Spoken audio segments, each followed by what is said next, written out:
Hello everyone. In this video, we're going to talk about the number one rule I use to grow my clients' businesses. It's one of the most important things I help CEOs and executives understand to really help move the needle in their company. And to be clear, when I say move the needle, today I'm referring to getting projects done that move the company closer to their goals. What is that thing?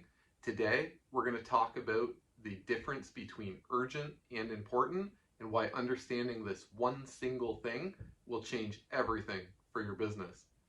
In almost every business I walk into, I see the same thing. I see executives, business leaders, and staff spending their time working on things that will have little effect on moving the company closer to their goals.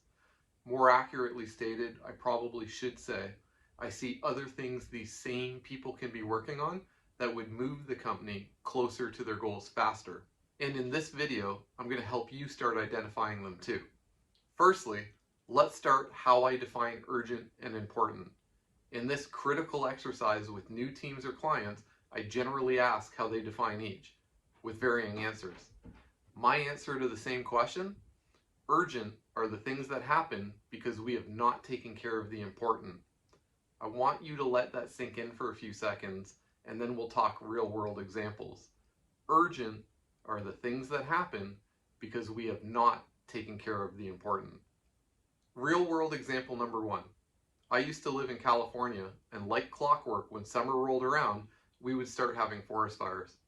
Putting out forest fires takes a special team of firefighters called wildland firefighters. When there is a forest fire that requires their attention, this special team would drive, walk, or jump into the forest and approach the fire. At this point, what do you think they do next? If you said start putting out the fire, you're with the majority, but you're also wrong. In this example, the fire itself is the urgent, and the firefighters will ignore it, opting to focus on the important. The important is ensuring the fire doesn't spread. They do this by assessing what direction the fire is likely to move, creating a fire break, which is essentially cutting out a laneway void of anything burnable. They do this on one side, they do this on a second side, and maybe a third and a fourth if needed. Then, and only then, do they turn their attention to the fire itself. The firefighters have opted to focus their attention on the important over the urgent. This same simple rule can and should be applied to your business and the projects or tasks that anybody, regardless of position, is working on in your company.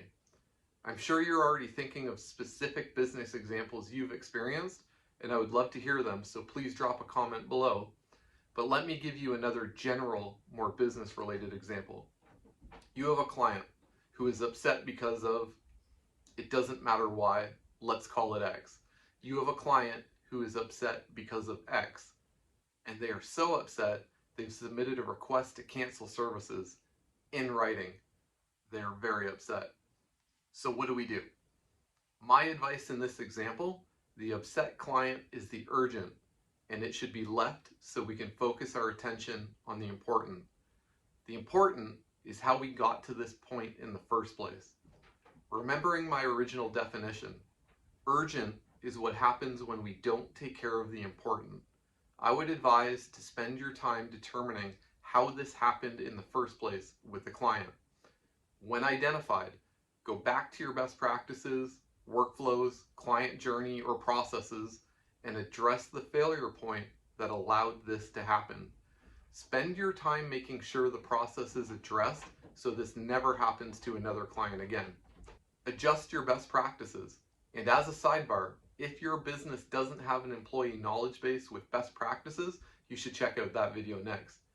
And bring them to the team after updated for training on these changes specifically.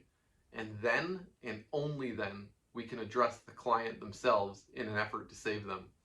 Remember, in this case, the upset client is the fire we want to let burn until the important is resolved. With that newfound outlook, moving forward, anytime you feel yourself working on something urgent, stop what you're doing and ask yourself how we got here. Then, stop working on the urgent and move your attention over to the important to ensure this issue won't happen again. If your organization applies this strategy, you will find less and less firefighting happening in your business, allowing your team more time to work on the important projects that move the company closer to its goals. I hope this video gave you something to think about, and if you found it insightful, you should check out my ebook, linked below, which covers the first 10 things I would address when helping an organization guide through or plan for a growth phase in their startup. Lastly, if you like the content, please subscribe so you don't miss any videos in the future. Thanks again for watching.